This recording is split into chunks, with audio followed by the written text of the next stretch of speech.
అలా మీరు డైలీ చేసుకోవాలండి. 2, 3 సార్లు చేసుకున్నా ఇబ్బంది లేదు మీరు.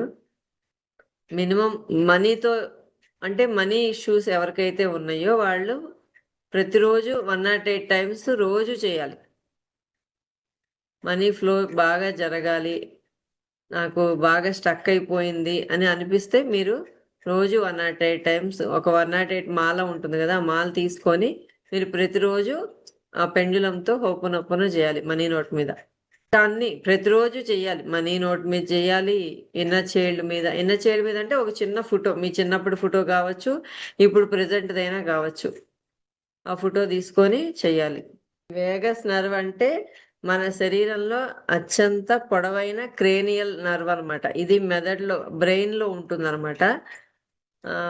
అంటే బ్రెయిన్ నుండి ప్రారంభమయ్యి మెడ, గుండె, ఊపిరితిత్తులు, కడుపు, ప్రేగులు ఇట్లా ఇది మొత్తం వస్తుంది. అక్కడి నుంచి మొదలవుతుందనమాట.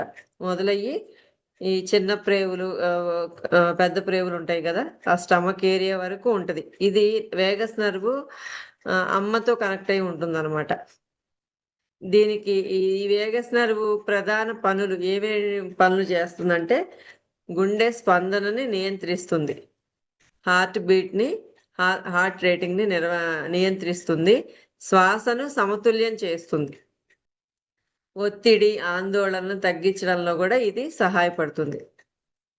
ఎవరికైనా ఒత్తిడి ఉన్నా, ఆందోళన ఉన్నా గూడా ఇది మనకి హెల్ప్ చేస్తుందనమాట. ఈ వేగస్ నర్వ్ అనేది. రోగనిరోధక వ్యవస్థతో కూడా సంబంధం కలిగి ఉంటుంది. వేగస్ నర్వ్ బలంగా పనిచేస్తే ఏమవుతుందంటే, మన మనసు ప్రశాంతంగా ఉంటుంది.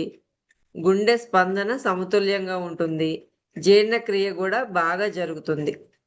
నిద్ర నాణ్యత గూడా పెరుగుతుందనమాట. ఒత్తిడిని తట్టుకునే సామర్థ్యం పెరుగుతుంది.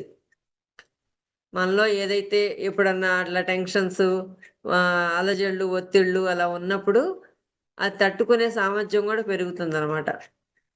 ఈ వేగస్ నర్వ్‌ని చేసుకుంటే, ఉత్తేజపరుచుకుంటే. వాటిల్ని ఎలా ఉత్తేజపరుచుతాం అంటే కొన్ని పద్ధతులున్నాయి. అవేంటంటే డీప్ బ్రీతింగ్స్ మనం చేస్తుంటాం గదా! లోతైన